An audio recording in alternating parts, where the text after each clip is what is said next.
Title, Excuse Me, I'm Lost. It was almost 10 p.m. when I heard a voice behind me. Excuse me. I turned around and saw a little girl standing on the pavement. She couldn't have been older than 7 years old. I'm lost. She looked scared.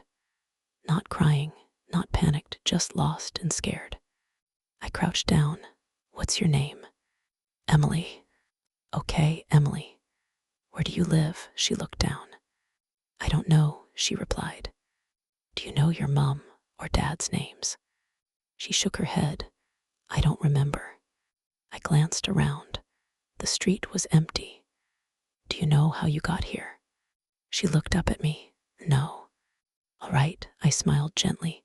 We'll figure it out together. I'm lost too, I winked. We walked for nearly an hour. Every house we knocked on, every person we asked, nobody knew anything. They simply slammed the door in my face. Emily didn't seem surprised. She just held my hand and walked beside me. Eventually, I called the police. 2 officers arrived within minutes, and I explained everything to them.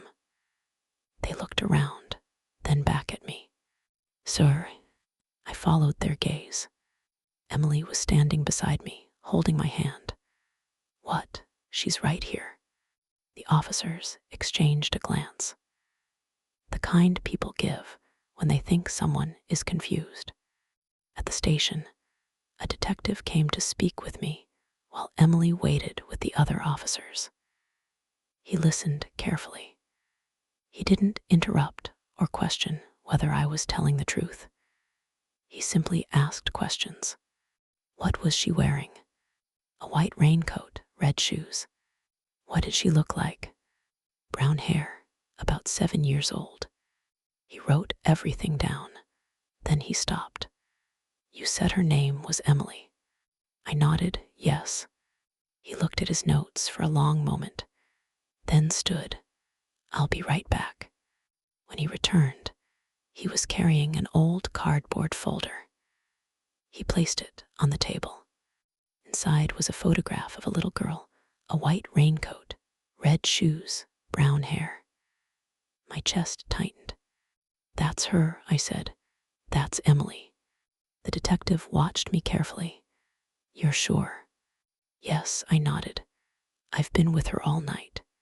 The detective slowly opened the folder. Her name was Emily Louise Carter. She disappeared 32 years ago. I stared at the photograph, then the detective, then the photograph again. The detective pulled out another document.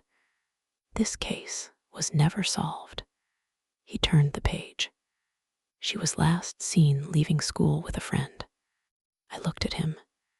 He placed another photograph on the table. 2 children standing together. One was Emily. You recognize him?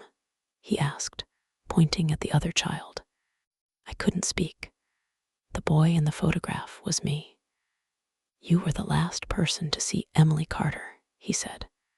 I shook my head. No. The detective leaned closer. Your name appeared in the original investigation. I looked down at the photograph again. You've also been lost for 32 years. The detective watched my face change. So, I want to ask you one last question. I looked up, terrified. Where the hell is Emily?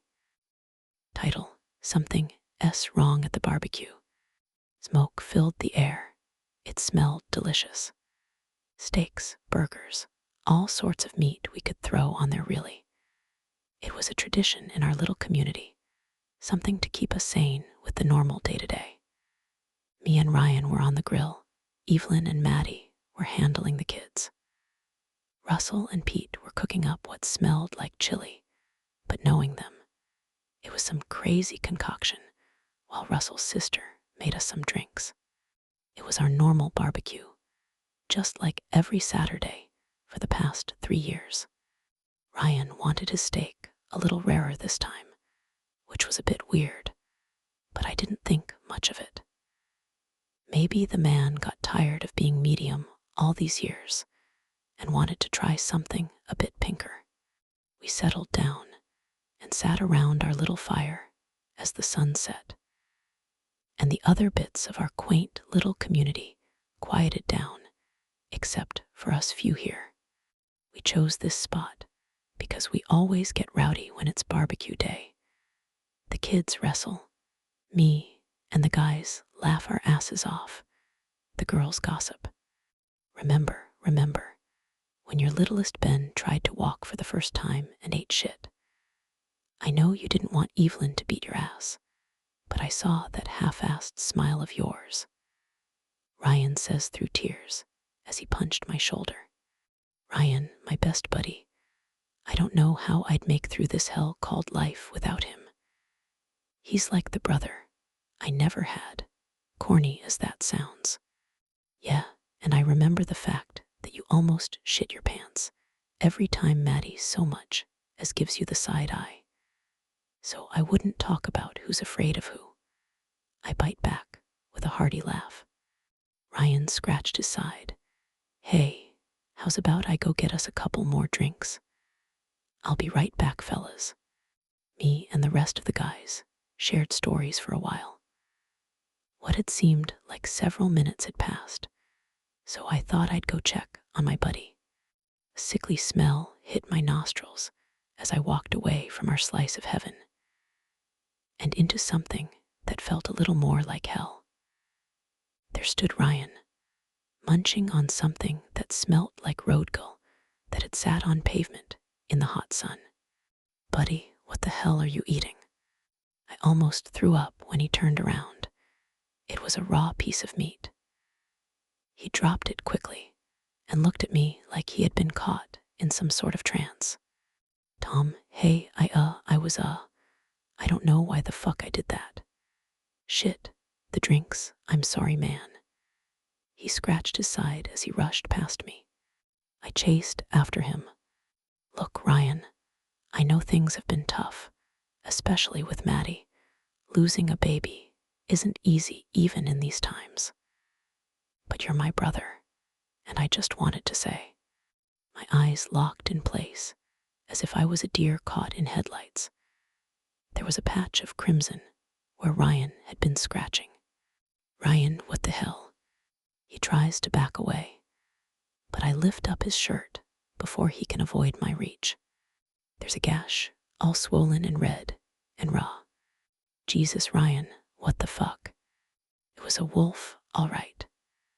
Back when we went out hunting, it was a goddamn wolf. I didn't want to say anything because I knew you'd cancel the barbecue over a bite from a stupid mutt. I back up. He spews gibberish as he tries to defend himself, his words beginning to slur, the smell of raw meat on his breath. And as my back hits the table full of utensils, I grip a knife and point in his direction. If this was any other day, I would have taken my best friend to the hospital and yelled later. But this isn't any other day. That isn't no wolf bite. It's human. Title: This story is not based on true events. I want to make that very clear. None of this happened. Not a single part of it. The people in this story are fictional. The places are fictional. The events are impossible. It's just another internet myth. So please don't waste your time looking for proof, because you won't find any. I know how these stories work. Someone reads them and starts searching. They look for names. They look for locations. They convince themselves there has to be some truth hidden somewhere. Well, there isn't. This is just a story, a completely fictional story, about a man who found something in his bedroom that wasn't supposed to exist. A man who heard someone walking around in other rooms late at night. A man who started finding objects in his house that he didn't remember owning. A man who began waking up with dirt beneath his fingernails, but no memory of it. Obviously, none of that happened. because it's clearly impossible. Just like people don't receive a demonic visit after repeating a name 3 times in a mirror. Like people don't see tall, faceless shadows standing at the end of their bed. They don't wake up to find a slender figure watching them from the trees outside their window. Those are just internet stories, urban legends, things people created. Slender Man doesn't exist. The Hat Man doesn't exist. Bloody Mary doesn't exist. And I, the man in this story, whose cheating wife suddenly disappeared without a trace, does not exist. I made it all up. Every single word. Title: If your delivery driver says he forgot your drink, don't open the door again. I know how stupid this sounds, because I used to read posts like this and think the same thing. Just don't open the door. Just call the police. Just get out. You never realize how useless all those thoughts are until you're standing barefoot in your hallway at midnight, holding a kitchen knife in one hand and your phone in the other, listening to someone breathe on the other side of your front door. It started with Thai food. I had just moved into my new apartment 3 weeks earlier. Nothing dramatic. No haunted backstory. No weird old building with a caretaker who warned me about the basement. Just a normal second-floor apartment above a row of shops, the kind of place where the hallway always smelled faintly of carpet cleaner and someone else's dinner. I'd moved there after my breakup with Lewis. We had been together 4 years. He wasn't dangerous or evil or anything like that. He was just useless in that quiet, exhausting way that makes you feel like you are raising a grown man.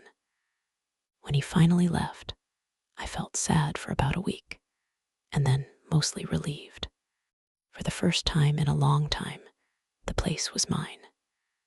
My mugs in the cupboard, my clothes in the wardrobe, my music playing without him asking if we could put something else on. That night, I got home late from work. It had been raining all day, and my shoes were soaked through. I didn't have the energy to cook, so I ordered from the Thai place down the road. Green curry, jasmine rice, spring rolls, and a Diet Coke. The app said 25 minutes. I changed into pajamas, washed my face, and sat on the sofa scrolling through my phone. I remember feeling almost peaceful. That's the part that bothers me now. How normal it all was. How close I came to having an ordinary, boring night. At 10:43, my buzzer went. I pressed the intercom. Hello? Delivery. His voice was soft, youngish maybe, hard to tell through the speaker. Second floor, flat 6. I know, he said. I frowned at that, but only for a second. Drivers get the flat number on the app. Obviously, he knew. I buzzed him in and waited by the door. A minute later, there was a knock. When I opened it, he was standing too close. That was the first thing I noticed. Most delivery drivers step back after knocking. This one was right there, almost filling the doorway. He wore a black raincoat with the hood up and one of those thermal delivery bags over his shoulder. I couldn't see much of his face, just his mouth and a bit of stubble. Aaron, he asked. That's me. He handed me the bag. Enjoy your food. Thanks. I took it and was about to close the door when he said, Sorry, I forgot your drink. I looked into the bag. Curry, rice, spring rolls. No Diet Coke. It's fine, I said. Don't worry about it. I've got it downstairs. Honestly, it's fine. I'll bring it up. Before I could answer, he turned and walked away. I closed the door and locked it. I don't know why I locked it so quickly. Maybe because he'd stood too close. Maybe because he had said my name like he already knew me. Maybe because I live alone now, and living alone changes the sound of every small thing. I put the food on the coffee table and tried to shake it off.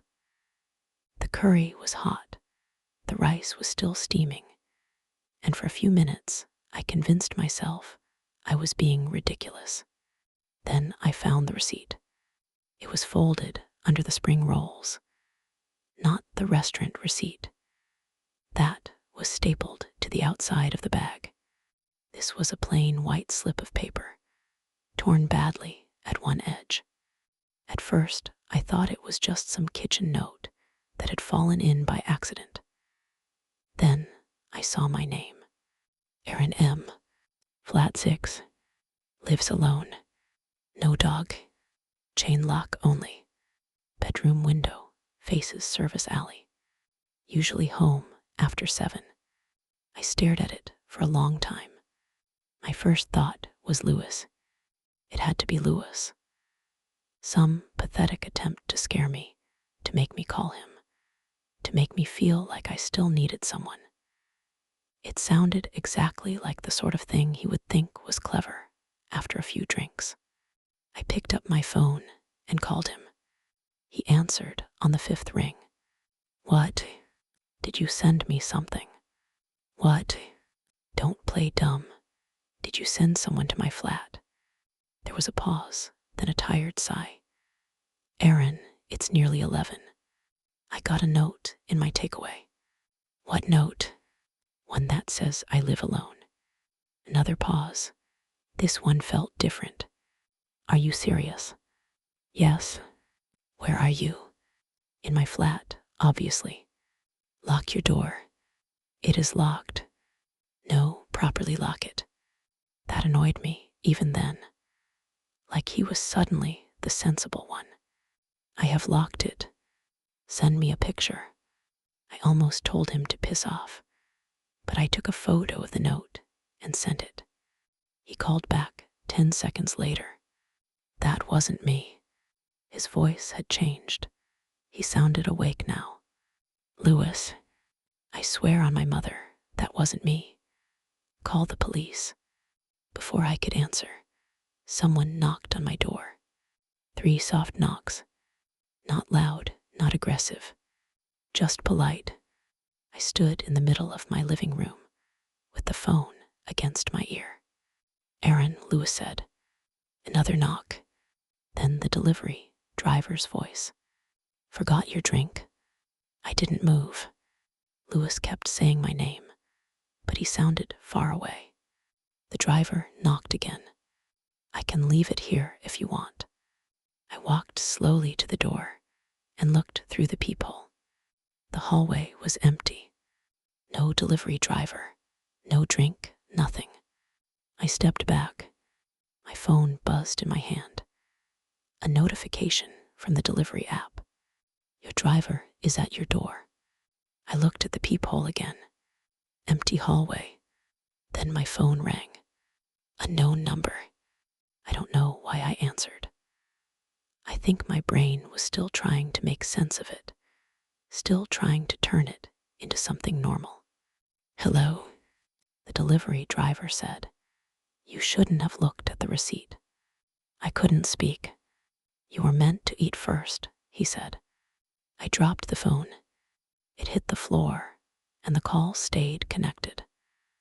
I could hear his breathing through the speaker. Then the handle moved. Slowly. Down, then up. Down, then up. I had locked the door, but he was testing it gently, like he didn't want to make too much noise. I picked up the phone and ended the call. My hands were shaking so badly, it took 3 tries. Then I called 999. The operator asked what service I needed. Police, I whispered. What's happening? There's someone outside my flat. Are you in immediate danger? Yes, I think so. Is your door locked? Yes. Can you see the person?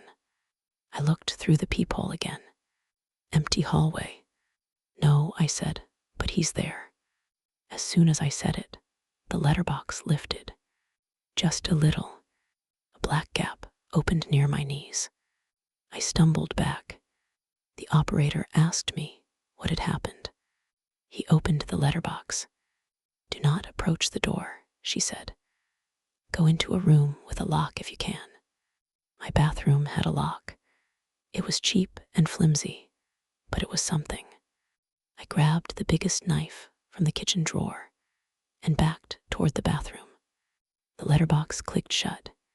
Then the knocking started again. 3 knocks. Pause. 3 knocks. Pause. "Aaron," he called.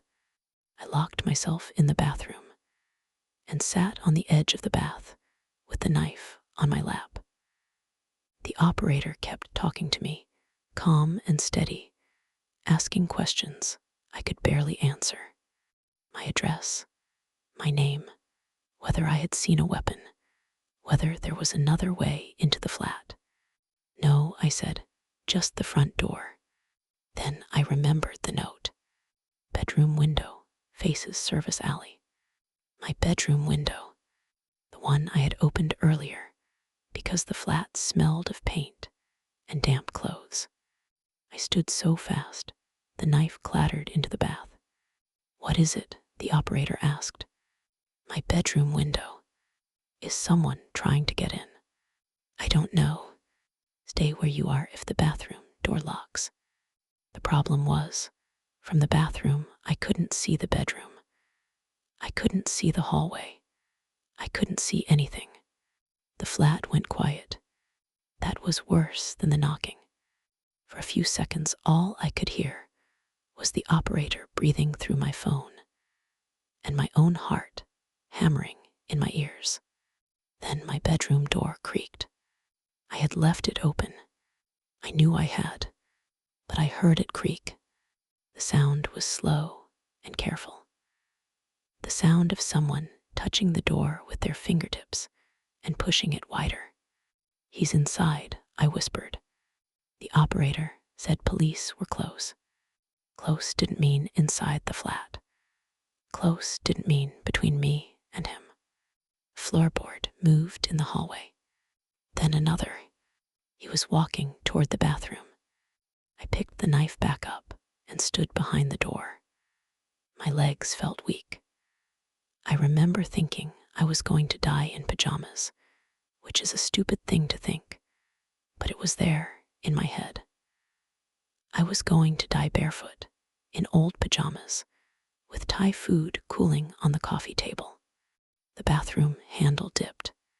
Once, twice, then his voice came through the door. "You should have taken the drink." I covered my mouth with my hand.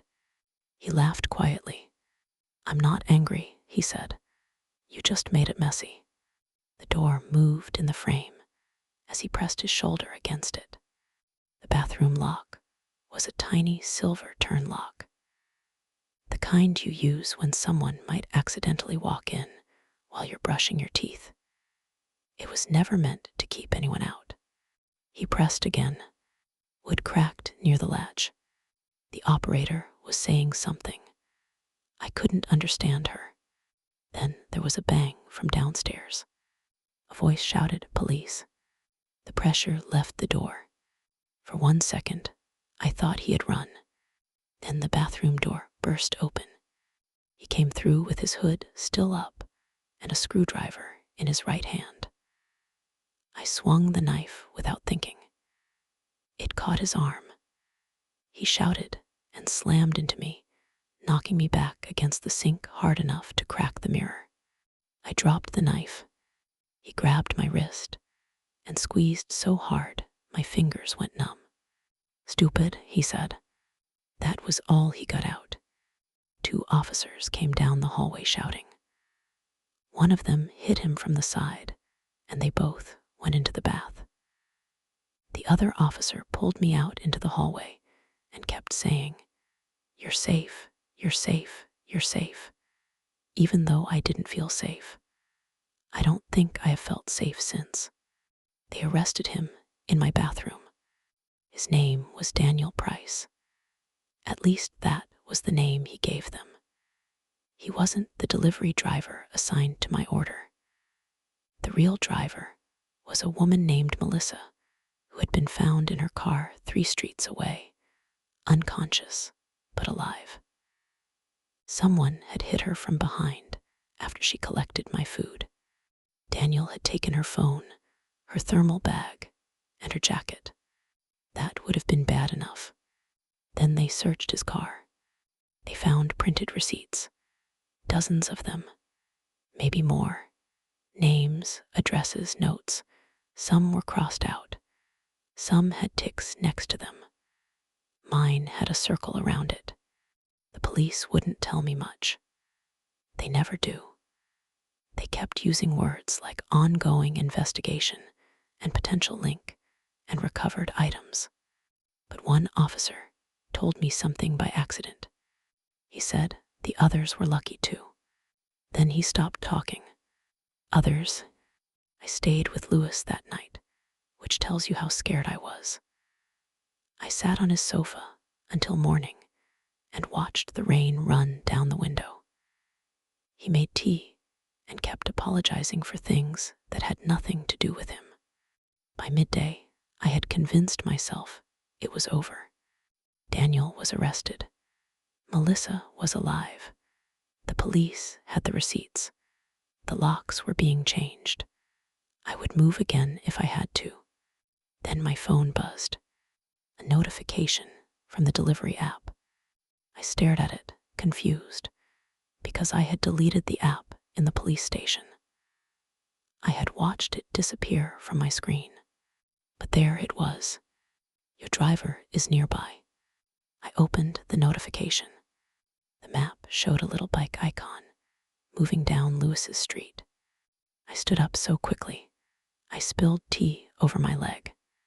Louis asked what was wrong. The bike icon stopped outside his house. Then the doorbell rang. Louis went pale. No, I said, don't. He walked to the front window and looked through the curtain. There's no one there, he said. My phone buzzed again. Your driver is at your door. Then another message appeared. Forgot your drink? That was 3 days ago. I'm writing this from a hotel room under a name that isn't mine. The police have my phone now. They said there was no active order, no driver, no record of any notification being sent. But I saw it. Louis saw the doorbell camera too. Empty porch. No one there. Just 3 knocks recorded by the audio. 3 soft knocks. Pause. 3 soft knocks. Pause. I don't know whether Daniel had someone working with him. I don't know whether he set something up before they arrested him. I don't know why the app keeps coming back on every phone I borrow, or why the notifications know where I am before I tell anyone. Title: A Close Call with Death. Not my story, but my mom's. My mom once told me about the night she almost died. She grew up in Compton in the early 90s, when parties were just part of being a teenager. Every weekend, someone knew someone throwing one, and everyone found a way to end up there. Her family was the complete opposite of that life. My grandmother was deeply religious, and so was the rest of the family. Church every Sunday, prayers every morning, Bibles left open on the kitchen table. I've never been completely sold on the paranormal, divine intervention, or anything beyond what can be explained. But one thing I've learned from my mom is to never laugh off intuition. She has always trusted her gut, and she's had dreams and feelings she still can't explain. Whether that's coincidence or something more, I honestly don't know. But this story is the reason I don't ignore those feelings anymore. My mom had a best friend she did everything with. They planned on meeting at a party one weekend, and my dad, who she'd only recently started dating, was supposed to be there too. The plan was simple. My mom would meet her friend at the clothing store where her friend worked, and once her shift ended, they'd walk to the party together. A week before, my mom asked my grandmother if she could go and spend the night with her friend. Lying, because my grandma would never let her go to a party. And my grandmother agreed without much hesitation. And on the morning my mom was supposed to leave, everything changed. My grandmother stopped her before she walked out the door and told her she didn't want her going anymore. She'd barely slept the night before because she'd been carrying a sick, crushing feeling in the pit of her stomach ever since she laid down. It wasn't ordinary worry or a mother's anxiety. She couldn't explain it beyond saying she felt like it wasn't a good idea with every part of her being. My mom argued for hours. She cried, complained, begged, and insisted nothing bad was going to happen. It was just a sleepover with her friend. Eventually, seeing how disappointed my mom was, she reluctantly gave in. Even then, she wasn't at peace. About an hour before my mom left, she prayed over her for a long time. The way my mom described the prayer unsettled me. She said it was as if her mom was pleading for protection against something they couldn't see, begging for her feelings to be nothing. My mom got dressed, stepped outside, and started walking down Elm Street toward her friend's job. At first, everything felt normal, but the farther she walked, the more she thought, why would my grandma be scared of a sleepover? Maybe if she had told her it was a party, she could understand some fear. 1990s Compton, like literally the hood of the hoods. So a house party is kinda dangerous. My mother began to consider her mom's words. That feeling isn't something to ignore. But she really wanted to go, and she already told her friend she was coming. There was no mobile phone back then. She couldn't text her and say she changed her mind, so she kept walking. But she said she began to feel weird. She'd walked that street countless times before, yet suddenly it didn't feel as familiar anymore. The neighborhood felt unnaturally quiet, as if the world itself was holding its breath. The air seemed heavier with every step, and an overwhelming sense of dread settled into her chest for no reason she could explain. There wasn't anyone following her. There wasn't anything visibly wrong. Nothing happened that should have scared her.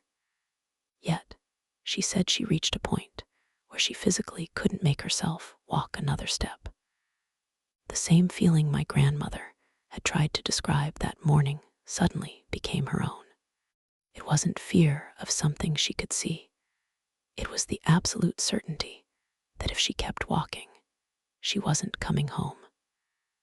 She turned around without saying a word to anyone, never called her friend to explain, walked back home, changed out of her party clothes, and spent the rest of the night with her family.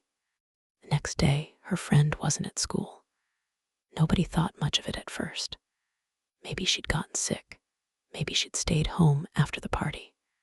The day after that, she still wasn't there, and that's when people started asking questions. Later that evening, my mom was sitting in the living room with her family when the local news came on, and before the reporter had even begun speaking, my mom recognized the picture on the screen. It was her friend.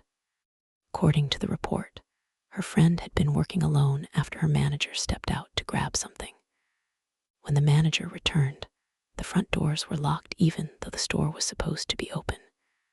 That immediately struck him as wrong. He knocked, but nobody answered. After several minutes, he called the police. Officers arrived, forced the doors open, and searched the building. Inside, they found my mom's friend. She had been sexually assaulted, murdered, tied up, and hanged using her own stockings. She was only 16 years old. My mom told me she couldn't stop thinking about how close she'd come to being there. Had she kept walking, she would have reached the store and sat in the waiting area while her friend was working. She would have been sitting inside that building when her manager left her friend alone, watched as the murder came inside, and been another name on the news, along with her friend. For years, I thought this was just one of those stories parents tell their kids to convince them to trust their instincts or listen to their mothers. It sounded almost too unbelievable to be real. Then I started looking into it myself. I found records of a murder at a thrift store in Compton, only about a block from Elm Street, where my dad lived before he started dating my mom. The year was 1991. The victims age matched. Even the approximate time fit with when my mom would have been walking over to meet her friend before heading to the party. The more I found, the harder it became to dismiss it as a family story. It wasn't a ghost story or an urban legend. This shit actually happened. The story isn't really too scary, but it messes with my head every time I think about it.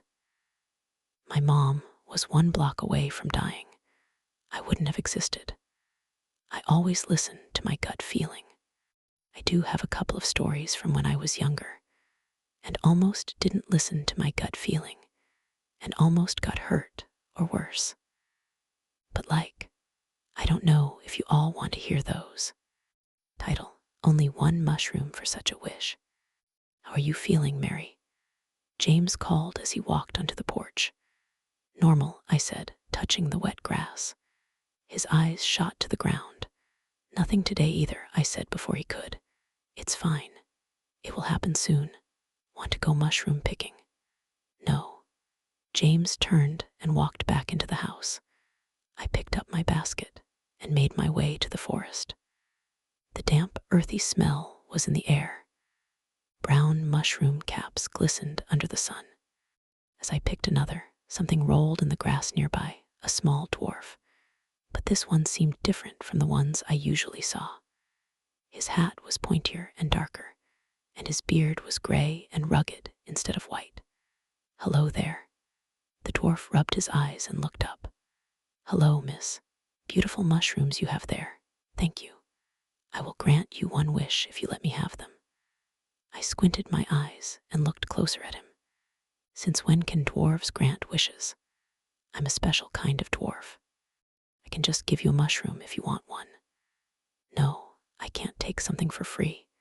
I refuse, miss.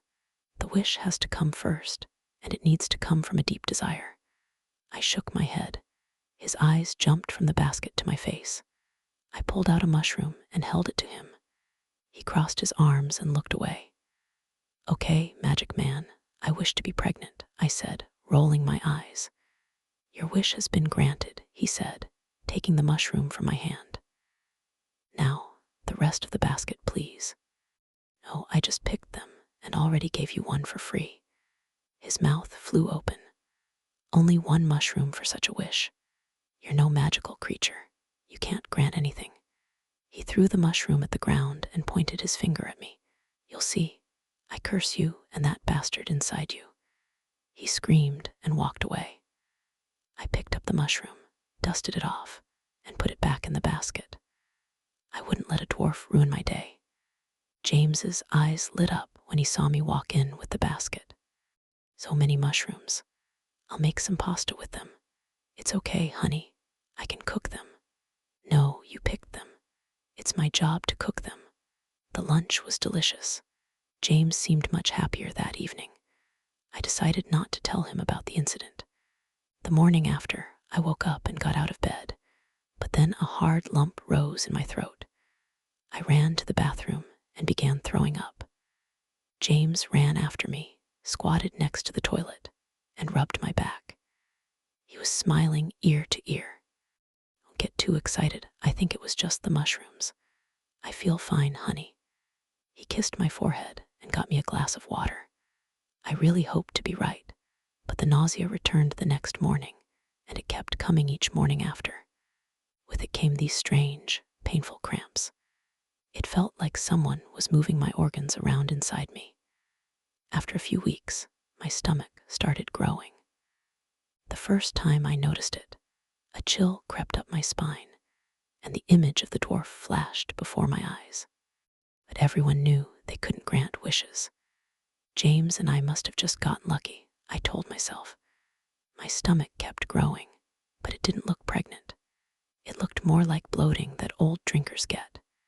James kept telling everyone about how happy he was. I tried to share it with him, but the cold chill wouldn't leave me. The uncomfortable feeling grew worse the first time the baby kicked. It felt like a ball hit my stomach. I collapsed to my knees and grabbed onto James. "What's going on?" "Baby just kicked." He furrowed his brows and looked at my stomach. "It shouldn't feel like that. Is everything okay?" "I don't know," I whispered. He helped me up to a chair and sat beside me. "We should have someone look at you." "Maybe. I'll go get a doctor."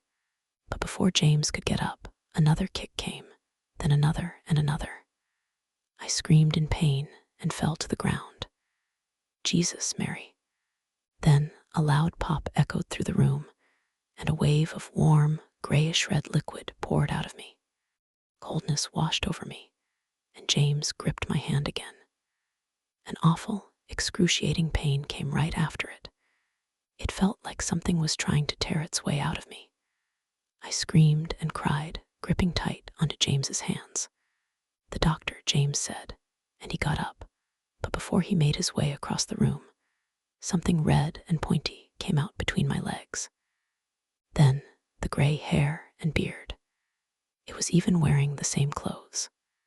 The little hands grabbed the side of my legs and pulled itself out. A small version of the dwarf now stood in the liquid between my legs, but its eyes were dark, empty. I let out a scream and looked at James. He stood next to the door with his legs frozen to the ground. "Mary, what is that?" The dwarf shot his eyes at James, and without a second hesitation, ran towards him and sprang up to his chest, grabbing onto him. James staggered and tried to push it off, but the dwarf bit into his neck hard, taking out a piece of flesh. James cried in terror as blood started gushing onto the floor. He soon fell to the floor with the dwarf still on him. The creature kept chewing the piece of flesh in its mouth. When it finished, it turned its gaze to me and smiled. I quickly scooted towards the wall, and my hand hit a small basket where a few mushrooms still lay.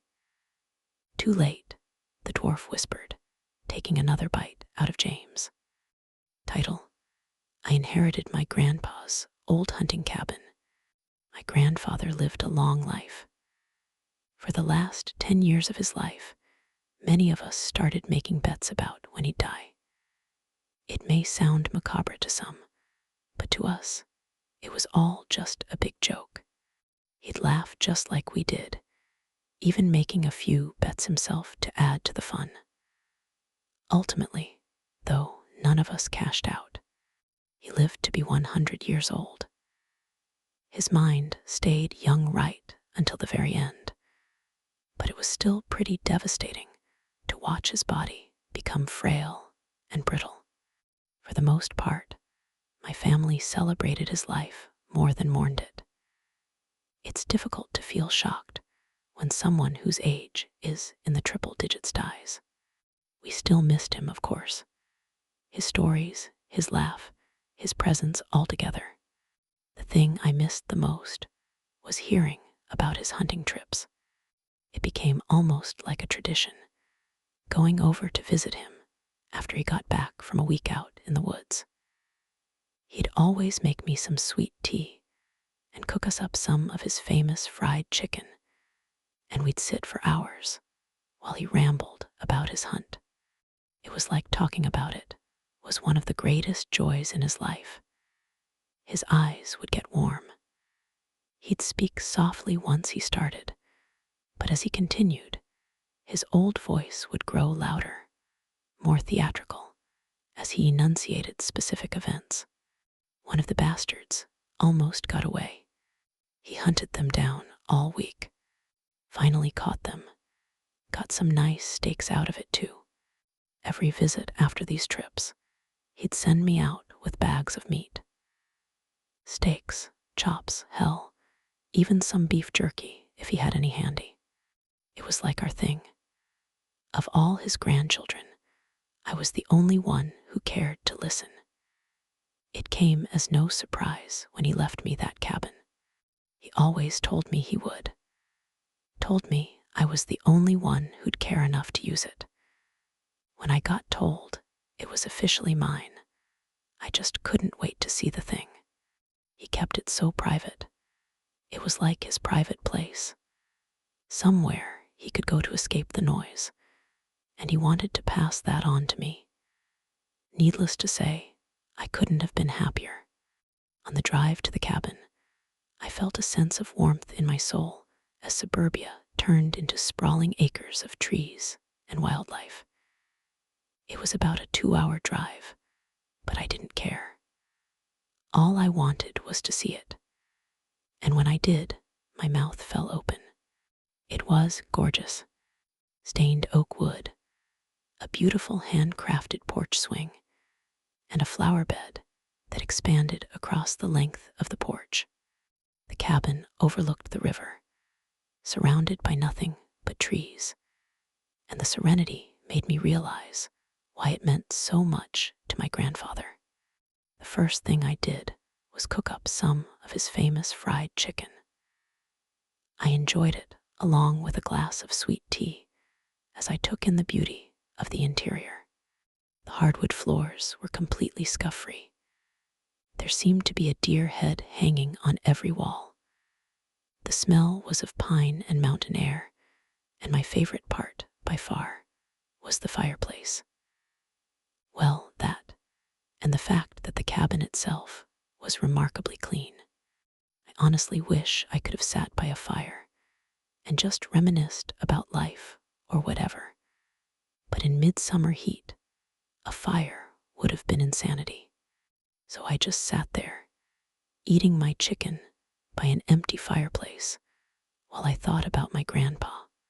As I ate, I couldn't help but notice a book that sat on the mantel above the fireplace. I cocked my head at it. The spine didn't have anything embroidered on it, but when I picked it up, I could see that it was a guest book. Grandpa never mentioned hunting with anybody when he came up here, so automatically I knew something was strange. I opened the book, and to my surprise, nearly every page had been filled. Mark DeSantis, January 6th, 1973, Stubborn Bastard. Emily Reyes, December 18th, 1976, Quick, but not quick enough. David Clifford, February 9th, 1980, Nearly reached the river. Each name contained a date. I don't know why I didn't think anything of it. I was curious, sure, but not as terrified as I should have been. Even still, I carried that curiosity back home with me, back to civilization, and back to cellular service. The name David Clifford stuck with me for some reason. I could have sworn I had seen it before. I looked it up, not knowing what to expect. But what I read has made me think of my grandfather a bit differently, because apparently David Clifford went missing in Appalachia over 46 years ago, February 6th, 1980.